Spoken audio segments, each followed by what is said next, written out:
Blood pooled beneath the stranger's head as 10-year-old Opal pressed her small hands against the gaping wound on his temple. "Mama, he ain't breathin' right," she called to the woman racing toward them across the dusty yard.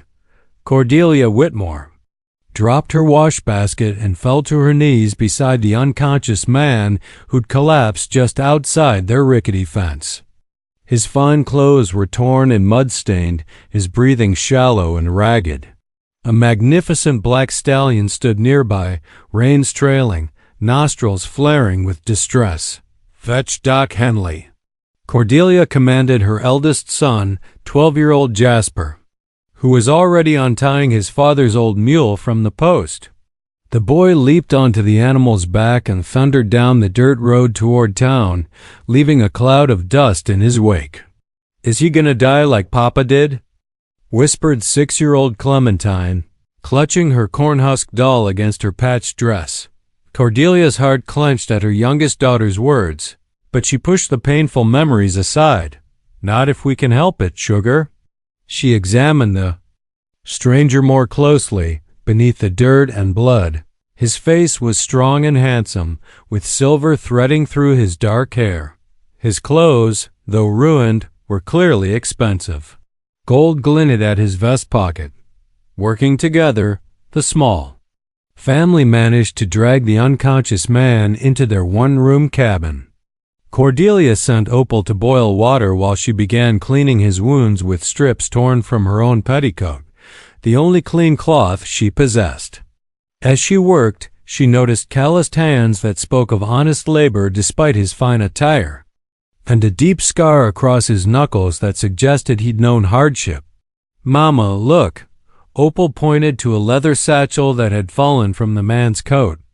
Papers had scattered across the floor, and even Cordelia's limited reading skills could make out the words cattle and $1,000.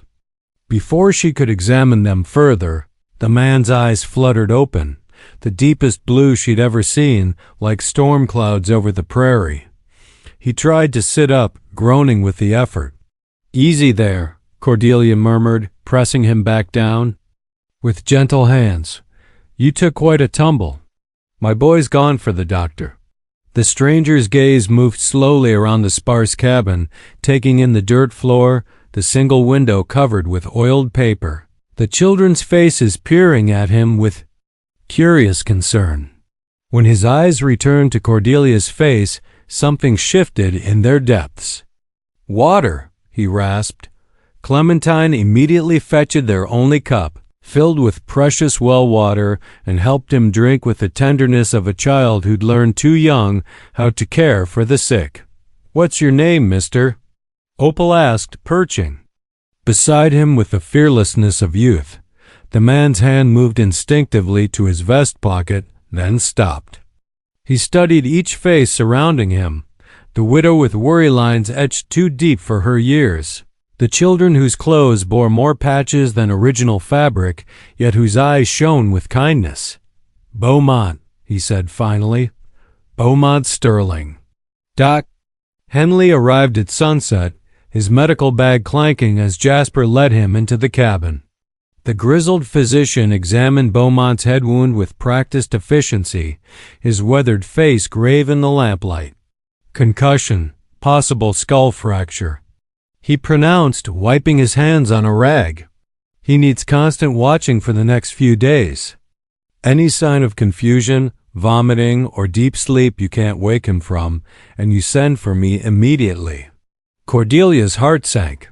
They barely had enough food for 4 mouths, let alone provisions to care for an injured stranger. But as she looked at Beaumont's pale face against her patched quilt, she knew she couldn't turn him out to die. "Course we'll watch him, Doc," she said quietly. "What do we owe you?" The doctor waved away her concern. "Nothing for now, Cordelia. You've got enough troubles." He gathered his instruments, pausing at the door. "That's quite a horse he rode in on. Worth more than most folks see in a lifetime. You might want to stable it proper." After the doctor left, Cordelia sent the children to tend Beaumont's stallion while she prepared a thin soup from their meager stores. The stranger drifted in and out of consciousness, muttering words that made little sense. Mentions of contracts, betrayal, and someone named Marcus. As night fell, Cordelia settled into the wooden chair beside his makeshift bed, determined to keep watch as the doctor ordered. The children curled up together on their straw mattress in the corner, whispering among themselves until sleep claimed them. "Why?" Beaumont's voice startled her from her dozing. His eyes were clearer now, fixed on her face with uncomfortable intensity. "Why what, Mr. Sterling? Why take me in? You've got nothing." "I can see that." His gaze swept the cabin again, noting details he'd missed before. The empty shelves, the darned stockings hanging by the cold fireplace, the children's hollowed cheeks. Cordelia straightened in her chair, lifting her chin with quiet dignity. "Because it was the right thing to do. My late husband always said a person's worth ain't measured by what they have, but by what they do when someone needs help." Something flickered across Beaumont's features, surprise, perhaps, or recognition. "Your husband sounds like a good man." He was. Her voice caught slightly. "Typhoid took him 2 winters past, along with half the county. Left us with debts we can't pay and a farm we can't work proper without him." Beaumont struggled to sit up, and this time she didn't stop him. He reached for the scattered papers from his satchel, his movements careful and deliberate. When he found what he sought, he held up a document bearing an official seal. "I own the largest cattle ranch in 3 counties," he said simply. "Yesterday, I discovered my business partner had been stealing from me for years. When I confronted him, he had his men run me off my own land. They meant for me to die out there." Cordelia stared at the papers, then at his face. "You're telling me the truth?" "I am." He tucked the documents back into his satchel. "Which means, Mrs. Whitmore, that you and your children just saved the life of one of the richest men in the territory." The weight of his words settled between them like dust after a storm. Outside, coyotes howled in the distance, and the wind rattled the cabin's thin walls. "Don't matter how rich you are," Cordelia said finally. "You were dying, and we helped. That's all there is to it." Beaumont watched her face in the flickering lamplight, seeing something there that all his wealth had never been able to buy: genuine goodness, unmarked by greed or calculation. For the first time in years, he felt something stirring in his chest that had nothing to do with business or profit. "No," he said softly, "it isn't all there is to it. Not by a long shot." Dawn brought unexpected visitors. Cordelia woke to the thunder of hoofbeats and harsh voices outside the cabin. Through the oiled paper window, she saw 5 men on horseback, dust swirling around them like a small tornado. "We know he's in there, woman." The leader's voice cut through the morning air like a whip. "Send out Sterling, and we'll leave you be." Beaumont was already struggling to sit up, his face grim despite the obvious pain the movement caused. "Marcus," he whispered. "He's come to finish what he started." Jasper grabbed the old rifle from above the door, his father's weapon that hadn't been fired in 2 years. "I can shoot, Mr. Sterling. Pa taught me." "No." Beaumont caught the boy's arm with surprising strength. "These aren't men who'll hesitate to hurt children." He turned to Cordelia, urgency lighting his blue eyes. "There's a back way out through your root cellar. Leads to the creek bed, but you can barely walk."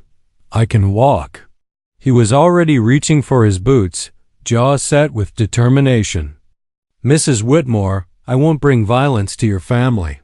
You've done enough." But Cordelia was studying the men through the window, noting their expensive guns and cold faces. These weren't drifters or common thieves.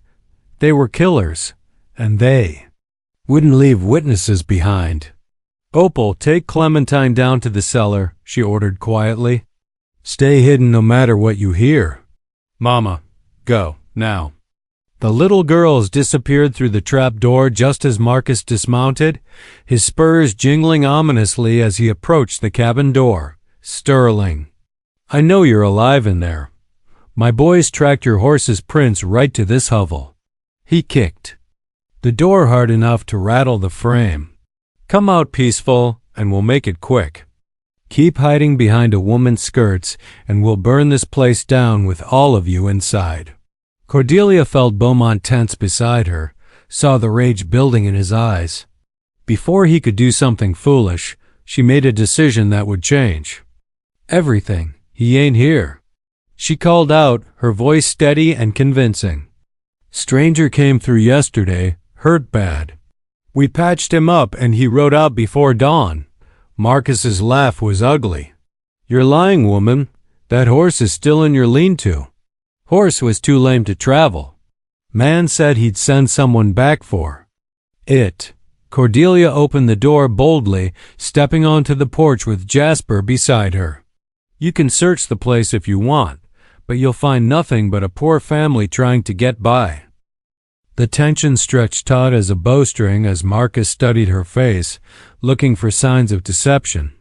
Behind her, Cordelia could hear Beaumont moving carefully toward the cellar entrance, his breathing labored but controlled. "Spread out," Marcus ordered his men. "Check every inch of this place." As the killers dismounted and began their search, Cordelia prayed silently that the children would stay hidden, that Beaumont would make it to safety, and that somehow they would all survive this nightmare that had ridden into their lives with the dawn. But Marcus was walking straight toward the trap door, his hand resting on the butt of his gun, and Cordelia realized with growing horror that her brave lie might cost them all their lives.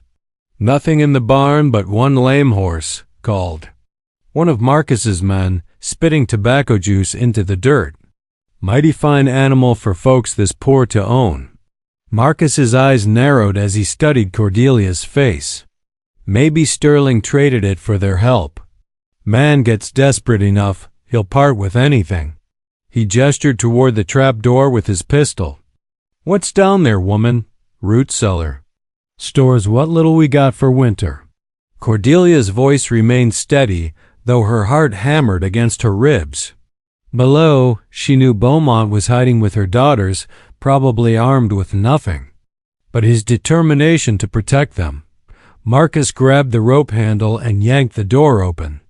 The wooden steps disappeared into darkness, and the morning light barely penetrated the depths. "Burke, get down there and look around." A thin man with dead eyes started down the steps, his gun drawn.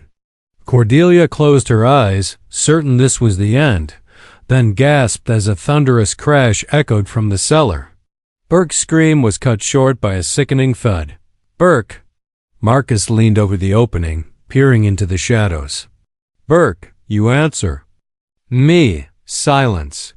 "Looks like your root cellar's got some bite to it," Marcus snarled, turning his pistol on Cordelia. "You've got 3 seconds to tell me what's down there, or I start shooting children."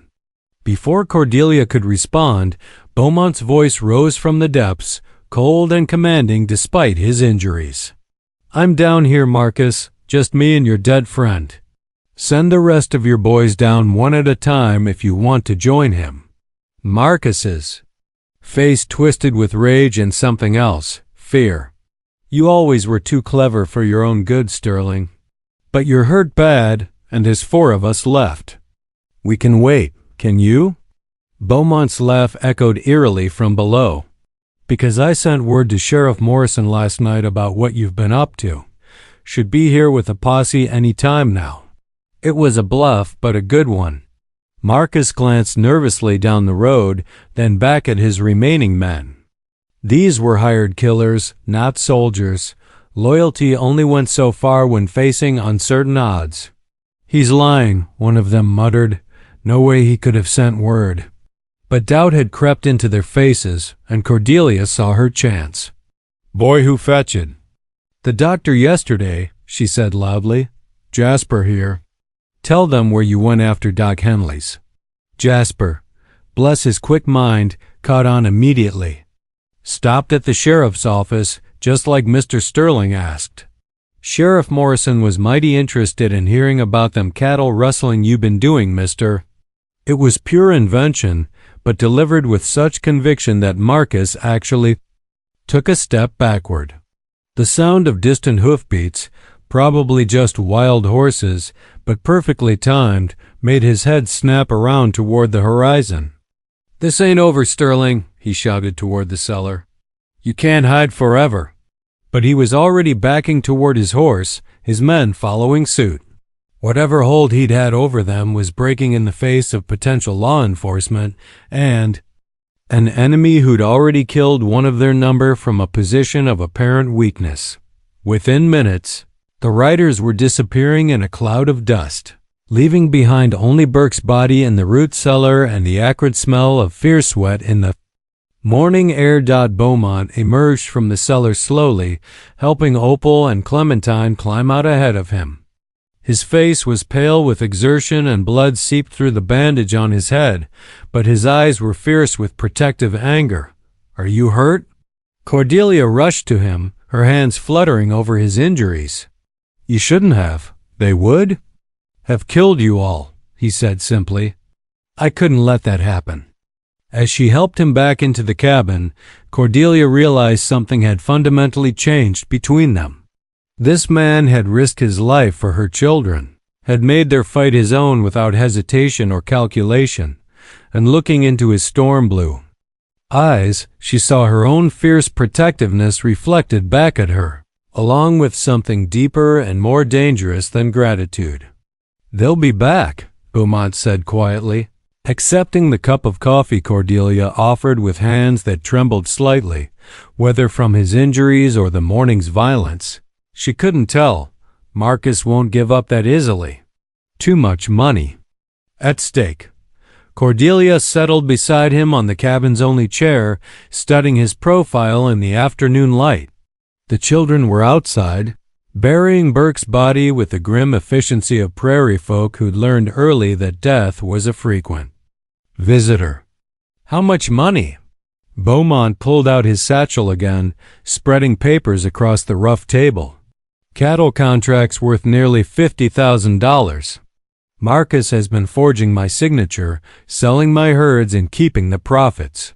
When I confronted him yesterday, he touched his bandaged head ruefully. $50,000. Cordelia tried to imagine such wealth and failed. It was more than everyone in their county would see combined in their lifetimes. "What will you do? Take back what's mine?" His voice hardened. "But first, I need to get you and the children somewhere safe. Marcus knows where you live now. He'll use you to get to me." "This is our home," Cordelia said softly. "Poor as it is, it's all we got." Beaumont turned to face her fully, and the intensity in his eyes made her breath catch. "It doesn't have to be." The words hung between them, loaded with possibility and danger. Outside, Jasper was teaching his sisters how to reload the old rifle, his young voice serious as he explained each step. The sight should have been heartwarming, but instead it drove home how precarious their situation had become. "Mr. Sterling, Beaumont, please." He reached across the small space between them, his calloused fingers covering hers. "Cordelia, what I'm about to say might sound like madness, but hear me out." She nodded, though her heart was beating so fast she could barely think. "Marry me." The words hit her like a physical blow. She jerked her hand away, staring at him in shock. "You must still be addled from that head wound. We barely know each other." "I know enough." His voice was steady, certain. "I know you're braver than any woman I've met. I know you'd risk everything for your children. I know you took in a dying stranger without thought of reward." He paused, his eyes never leaving hers. "And I know that in one day you've shown me more genuine kindness than I've received in 20 years of wealth and success. That don't mean, it means everything." He leaned forward, wincing at the movement but pressing on. "I'm not talking about some grand romance, Cordelia. I'm talking about partnership, protection. Your children would have a father, security, education. You'd never want for anything again. The practical part of her mind seized on his words. Number. More hunger, no more patched clothes, no more lying awake at night wondering how they'd survive another winter. But the woman in her recoiled from the cold calculation of it. And what would you get from such an arrangement? She asked carefully. Something flickered in his expression, vulnerability quickly hidden. A family, a home, something worth protecting beyond profit margins and cattle counts. He gestured toward the window where the children's voices carried on the wind. Your children accepted me without question, cared for me because it was right. When was the last time someone did something for me without wanting payment? Cordelia studied his face, seeing past the surface to the loneliness beneath. This was a man who'd had wealth but not warmth, success but not belonging. And despite herself, she felt her heart soften toward him. You're asking me to trust you with everything I hold dear, she said quietly. Yes, just as you trusted me enough to save my life. He reached for her hand again, more gently this time. I know it's sudden, but Marcus won't wait for us to court. Properly, we need to present a united front, legally, financially, in every way that matters. Through the window, she could see Opal teaching Clementine to braid grass stems, their faces bright with innocent laughter despite the mornings. Terror. They deserved better than this hardscrabble existence, deserved chances she could never give them alone. If I said yes, she said slowly, it would be for them, not for other reasons. I understand. But something in his eyes suggested he hoped in time there might be other reasons too. The wedding took place the next morning in Pastor McKinnon's small wooden church, with only the children as witnesses and Doc Henley standing in as Beaumont's groomsmen. Cordelia wore her one good dress, the blue calico she'd been married in before, while Beaumont had borrowed clean clothes from the general store owner. Do you, Beaumont Sterling, take this woman to be your lawfully wedded wife, to have, and to hold in sickness and in health, for richer or poorer, till death do you part? I do. His voice was steady, his eyes fixed on Cordelia's face with an intensity that made her cheeks warm. And do you, Cordelia Whitmore, take this man to be your lawfully wedded husband, to have and to hold, in sickness and in health, for richer or poorer, till death do you part? She hesitated for just a moment, thinking of James, her first husband, and the love they'd shared. This was different, a partnership born of necessity rather than romance. But looking at Beaumont's strong features, remembering how he'd protected her children without hesitation, she found her voice. I do. The kiss that sealed their union was brief and formal, but Cordelia felt something stir within her nonetheless. Not love. Not yet, but the recognition of possibility. After the ceremony, they rode in Doc Henley's wagon to the county seat, where Beaumont conducted business with swift efficiency. Papers were signed, accounts transferred, legal documents filed. By afternoon, Cordelia found herself legally entitled to half of one of the largest fortunes in the territory. First thing we need to do is get you all properly outfitted, Beaumont said as they stood outside the bank. Then we'll head to the Sterling Ranch and reclaim what's mine. The dress shop was a revelation. Cordelia had never owned anything that hadn't been sewn by her own hands from scraps and remnants. But Beaumont insisted on the finest fabrics, silk and wool, lace and velvet, while the seamstress fussed over measurements and styles. This is too much, Cordelia protested as he added yet another dress to their order. No, he said firmly.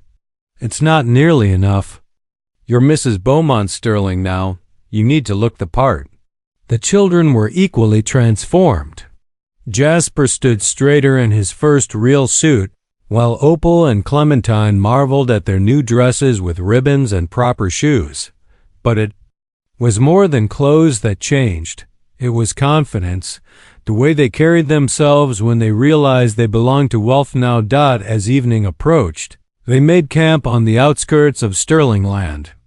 Tomorrow Beaumont would confront Marcus and reclaim his ranch, but tonight they were a family sharing a fire under the vast prairie sky. "Tell us about the ranch," Opal asked, settling beside Beaumont as he tended the flames. "It's bigger than you can imagine," he said, his voice warm with memory. "Thousands of acres of good grassland with a creek running right through the middle. The house is built of stone and timber, with rooms enough for each of you to have your own space." He paused, glancing at Cordelia. "And horses. More horses than you've ever seen. Will you teach me to ride proper?" Jasper asked eagerly. "I'll teach all of you. Every child should know how to handle a good horse." Beaumont's expression grew serious. "But first we have to take it back from the men who stole it from me. That might be dangerous." "We ain't afraid," Opal declared, then caught herself. "We aren't afraid, I mean." Beaumont smiled at her correction. "No, I don't think you are. You're your mother's children, after all." Later, as the children slept wrapped in new blankets, Cordelia and Beaumont sat by the dying fire, each lost in thought. "Are you having regrets?" he asked quietly.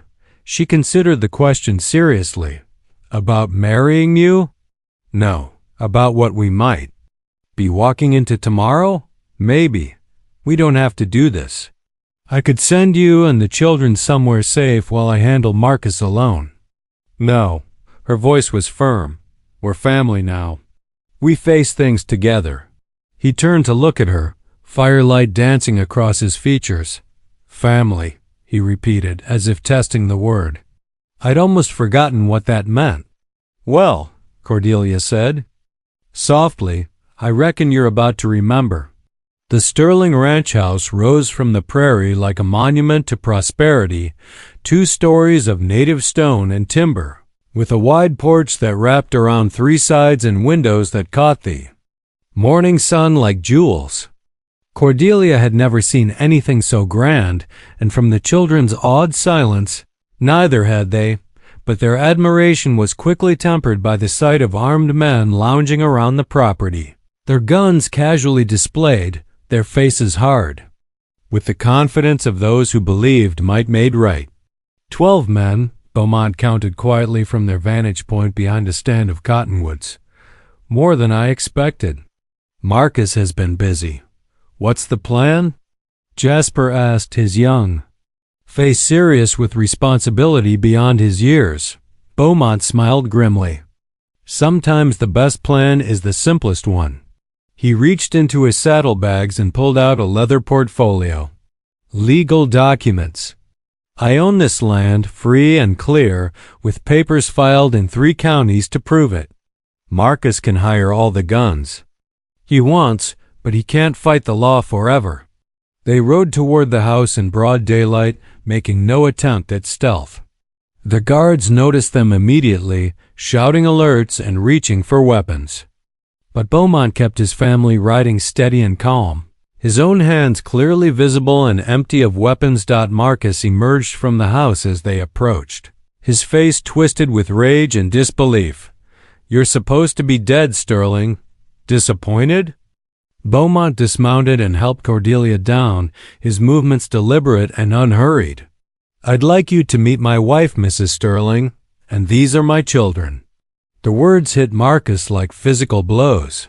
His gaze swept over Cordelia's fine dress, the children's obvious prosperity, the legal implications of what he was seeing. "You can't just marry your way out of this. I've got men guns, and I've got this." Beaumont held up the portfolio. "Deed to this land, bill of sale for every head of cattle, bank statements showing exactly how much you've stolen from me over the past 3 years. His voice carried across the yard, reaching every hired gun within earshot. "Sheriff Morrison should be arriving any moment with federal marshals. Cattle rustling is a hanging offense, Marcus." Several of the gunmen exchanged nervous glances. These were hired killers, not martyrs, and the prospect of federal law enforcement changed the equation significantly. "You're bluffing," Marcus snarled, but uncertainty had crept into his voice. "Am I?" Beaumont gestured toward the horizon, where a dust cloud was indeed approaching. "I sent word yesterday before the wedding. Turns out the federal government takes a dim view of forged contracts and stolen livestock." The approaching riders resolved into Sheriff Morrison and 6 deputized marshals, their badges glinting in the sunlight. Marcus's hired guns began backing away, hands moving carefully away from their weapons as the reality of their situation sank in. "Beaumont Sterling," Sheriff Morrison called out as he rode up. "Got your message about cattle theft and attempted murder. These the men responsible?" "Some of them." Beaumont's voice was ice cold as he pointed at Marcus. "This man is Marcus Blackheart, my former business partner. He's been forging my signature on cattle contracts and embezzling proceeds for years. When I discovered his theft, he had his men attack me and leave me for dead." The sheriff's weathered face hardened. "That's a serious accusation. You got proof?" Beaumont handed over the portfolio. As the sheriff examined the documents, Marcus made one last desperate play. "You can't prove anything. It's his word against mine." "Actually," Cordelia spoke for the first time, her voice carrying clearly across the yard, "you're wrong about that." She stepped forward, chin raised with quiet dignity. "Yesterday morning you came to my cabin with 5 men, looking for my husband. You threatened to burn down my home with my children inside. You also confessed to running him off his own land and trying to kill him. The word of some dirt-poor widow. The word of Mrs. Beaumont Sterling," the sheriff corrected sharply. "And these 3 children who witnessed everything." He looked around at the remaining gunmen. "Any of you boys want to hang alongside your boss? No? Then I suggest you start riding." Within minutes, Marcus's small army had melted away, leaving only the core conspirators to face justice. As the sheriff shackled Marcus, the man's rage finally boiled over. "You think you've won something, Sterling? You've got nothing but a worn-out widow and 3 brats who'll drain your fortune dry." Beaumont's response was swift and decisive, a right cross that sent Marcus sprawling in the dust. "That worn-out widow and those 3 children saved my life when your bullets failed to end it. They're worth more than all the cattle in Texas." As the law rode away with their prisoners, the Sterling family stood together on the porch of their reclaimed home. The children raced inside to explore, their delighted shouts echoing through rooms that had been silent too long. "So," Cordelia said quietly, watching her children discover their new life, "what happens now?" Beaumont moved closer, his shoulder brushing hers. "Now we build something together, a real family, a real home."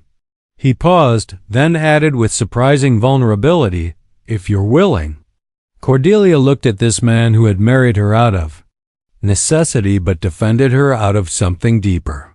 She thought of the way he'd protected her children, the gentle patience he'd shown them, the fierce pride in his voice when he'd called them his family. "I'm willing," she said softly, and meant it completely. 6 months later, the Sterling Ranch thrived under new management. Jasper had become an accomplished horseman. Opal showed remarkable talent for managing the ranch's finances, and Little Clementine had claimed every animal on the property as her personal pets. But it was the quiet moments that mattered most. Beaumont teaching the children to read in the evening lamplight, Cordelia humming as she cooked on her grand new stove, the 4 of them working together to build something that had nothing to do with money and everything to do with love. What had begun as a marriage of convenience had grown into something neither of them had dared hope for, a second chance at happiness, built on the foundation of 2 wounded hearts learning to trust again. And on their first anniversary, as they stood on their porch watching their children play in the fields that stretched to the horizon, Cordelia finally understood what her first husband had meant about a person's worth being measured by their actions. Sometimes, she thought, taking in a dying stranger really could change everything.